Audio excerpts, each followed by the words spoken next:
जय हिंद साथियों। साइकोलॉजी की छोटी छोटी और महत्वपूर्ण वीडियो श्रृंखला में आपका स्वागत है और इसी महत्वपूर्ण वीडियो श्रृंखला के अंतर्गत आज हम पढ़ेंगे टोकन इकोनॉमी। तो बेसिकली टोकन इकोनॉमी दिया किसने है, इसके प्रतिपादक कौन है और इस शब्द का प्रयोग सबसे पहले किसने किया था, और साथ ही साथ टोकन इकोनॉमी लागू कहाँ से होती है और यहाँ से क्वेश्चन किस तरह बनते हैं।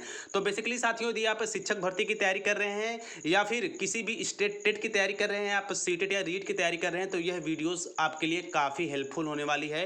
क्योंकि यदि आप पिछले 5 से 7 वर्षों के पेपर देखेंगे तो वहाँ से टोकन इकोनॉमी में क्वेश्चन बनते ही बनते हैं। और साथ साथ कह दूँ साथियों कि अब एग्जामिनर जो क्वेश्चन मनोविज्ञान में सेट करते हैं वो काफ़ी अंदर क्वेश्चन सेट करते हैं, इसलिए आप मनोविज्ञान के किसी भी टॉपिक को छोड़ नहीं सकते। तो चलिए आज की मोस्ट इंपॉर्टेंट क्लास स्टार्ट करते हैं, टोकन इकोनॉमी। और इसे समझने के बाद बिल्कुल टोकन इकोनॉमी को लेकर किसी भी तरह का प्रश्न एग्जाम में आए तो आपसे छूटने वाला नहीं है। बिल्कुल चीज़ें आपके माइंड में सेट होने वाली है, बस आप चीज़ों को बिल्कुल इजी वे में और रिलैक्स मूड में सीखिएगा। तो चलिए स्टार्ट करते हैं। तो देखिए टोकन इकोनॉमी, तो सबसे पहले मैं आपको बता दूं साथियों की टोकन इकोनॉमी के प्रतिपादक कौन है, तो स्किनर है। जहां कहीं भी टोकन इकोनॉमी के प्रतिपादक या जनक की बात आती है तो वहां हम बीएफ स्किनर के साथ जाएंगे। और यहाँ से एक क्वेश्चन और बनता है कि टोकन इकोनॉमी का संबंध किस अधिगम सिद्धांत से है, या फिर टोकन इकोनॉमी जो सिद्धांत है वो किस सिद्धांत पे बेस है, आधारित है, तो वो है क्रिया प्रसूत अनुबंधन सिद्धांत, जो कि स्किनर के द्वारा दिया गया था। तो बेसिकली इस छोटे से टॉपिक से आपके लगभग 10 से 15 क्वेश्चन रेडी होने वाले हैं। तो देखिए यहाँ से दो चीज़ें बिल्कुल क्लियर हो जाती हैं कि टोकन इकोनॉमी के प्रतिपादक कौन है, तो वो है बीएफ स्किनर। और टोकन इकोनॉमी का संबंध किस अधिगम सिद्धांत से है या यह किस पे आधारित है, तो यह आधारित है बीएफ स्किनर के क्रिया प्रसूत अनुबंधन सिद्धांत से। तो आगे चलते हैं। यहाँ से एक क्वेश्चन और पूछा जाता है साथियों कि टोकन इकोनॉमी शब्द का प्रयोग सबसे पहले किसने किया था, तो इसका सबसे पहले शब्द का प्रयोग किया था आयलोन व अजरी ने। जी हाँ साथियों, टोकन इकोनॉमी का सबसे पहले और सर्वप्रथम इस्तेमाल किसने किया था, तो वो आयलोन व अजरी किया था। इसको भी आप बिल्कुल याद रखिएगा। साथ ही साथ टोकन इकोनॉमी पे सबसे ज़्यादा बल किसने दिया था, तो वो है बीएफ स्किनर। तो देखिए साथियों, टोकन इकोनॉमी के अंतर्गत बालक के व्यवहार में वांछित परिवर्तन लाने के लिए हम जो धनात्मक पुनर्बलन का प्रयोग करते हैं। तो देखिए यहाँ पे सबसे पहले मैं आपको बता दूं कि वांछित परिवर्तन मीन्स ये होता है साथियों कि यदि हम बच्चे के सामने या फिर बच्चे के अंदर कोई अच्छी आदत डेवलप करना चाहते हैं तो हम उसके सामने ऐसी परिस्थिति रखेंगे कि बच्चा चीज़ों को सीखेगा और उसके व्यवहार में परिवर्तन आएगा। यदि बच्चे के व्यवहार में परिवर्तन आता है तो वह धनात्मक होगा, यदि बच्चा चीज़ों को नहीं सीख पा रहा है तो वह नकारात्मक होगा। यहाँ पे एक शब्द आया है साथियों वांछित परिवर्तन, तो एक छोटे से उदाहरण के माध्यम से इसका भी कॉन्सेप्ट मैं आप लोगों के सामने क्लियर करता हूँ।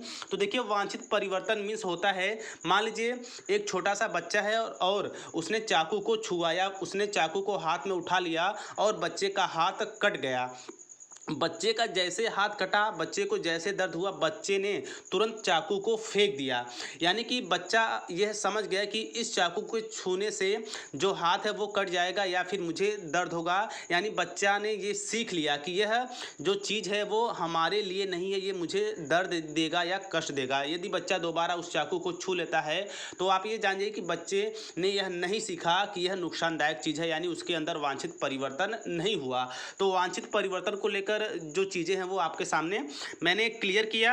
और आगे चलते हैं। देखिए टोकन इकोनॉमी का अर्थ क्या होता है, इसका मतलब क्या होता है, तो देखिए टोकन देना मतलब ऑफर देना।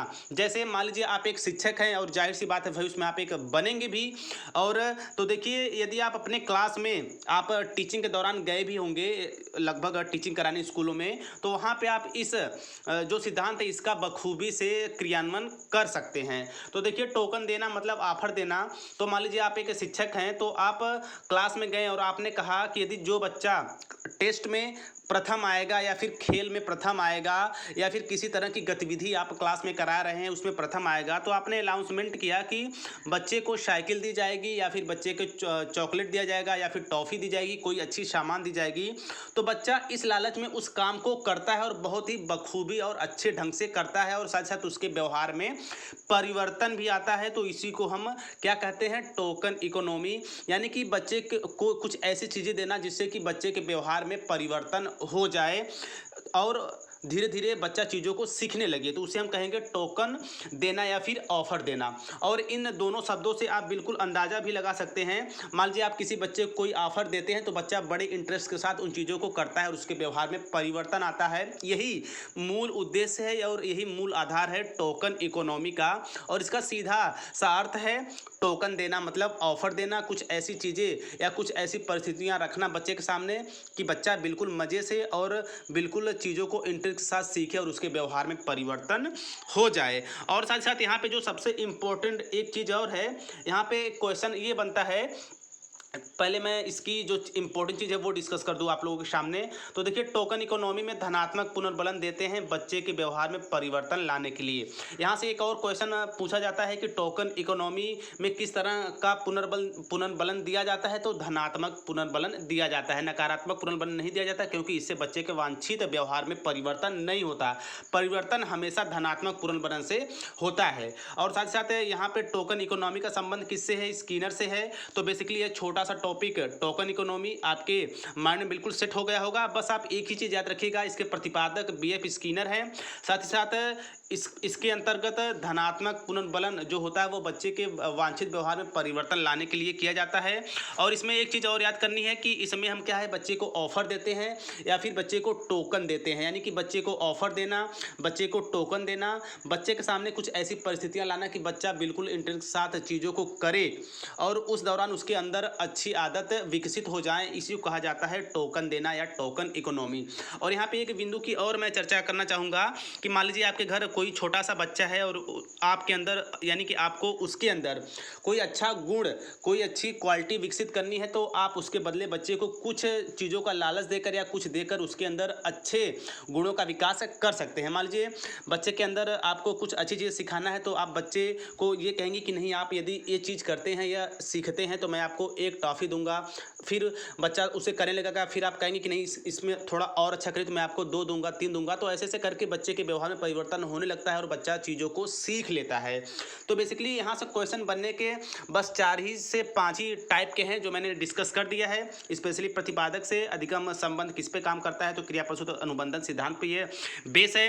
और साथ ही साथ टोकन इकोनॉमी शब्द का सर्वप्रथम प्रयोग किया था आयलोन व अजरी। और टोकन देना मतलब होता है ऑफर देना, छूट देना, बच्चे के सामने स्थिति देना, स्पेशली अधिगम करने के लिए और वांछित परिवर्तन करने के लिए। तो आई थिंक टोकन इकोनॉमी को लेकर अब किसी तरह का संशय आपके मन में नहीं रहेगा।